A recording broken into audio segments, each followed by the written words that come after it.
இப்போ மதர் வந்து பம்ப் பண்ணி ஸ்டோர் பண்ணுறதுலாம் ஒரு சைடு இருக்கிறதுனால, இதோட பிக் பிக்சர் வந்து இந்த மில்க் பேங்க்ஸ் அப்படின்றது. So what is this actually ma'am? So milk banks வந்து நெறைய கவர்மெண்ட்ஸ்ல கவர்மெண்ட் ரன் பேங்க்ஸ் இருக்கு. சம் பிரைவேட் ரன் பேங்க்ஸ் இருக்கு. பிளட் பேங்க் மாதிரியே தான். ஓகே. ஸோ தேவையான குழந்தைகளுக்கு இந்த மில்க் பேங்க்லேருந்து பால் எடுத்து குடுப்பாங்க. பட் எல்லாரும் அதுக்கு எலிஜிபிளா இருக்க மாட்டாங்க. ஸோ ரொம்ப சிக் பேபீஸு, இல்ல டாக்டர் பிரிஸ்கிரிப்ஷனோட அவங்களால வேற எதுவும் எஃபோர்ட் பண்ண முடியல. இந்த குழந்தைக்கு தாய்ப்பால் தான் கண்டிப்பா தேவை அப்டின்னா, அந்த டாக்டர் பிரிஸ்கிரிப்ஷனோட கவர்மெண்ட் இப்ப நம்ம ஊர்ல பார்த்தீங்கன்னா, சென்னையிலலாம் எக்மோர்ல கவர்மெண்ட் ஹாஸ்பிட்டல்ல மில்க் பேங்க்ஸ் இருக்கு. அத தவிர நெறைய பிரைவேட் பேங்க்ஸ் இருக்கு.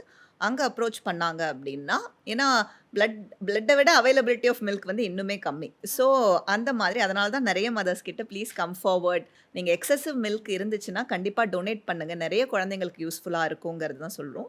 ஸோ அவங்க பிரிஸ்கிரிப்ஷன் வச்சு அந்த மில்க் பேங்க்ஸ்லேருந்து நம்ம வந்து மில்க் வாங்கி, இந்த சிக் பேபீஸ்க்கு ஒரு ரொம்ப ப்ரீ டெர்ம் பேபீஸ்க்கு மில்க் குடுக்கலாம்.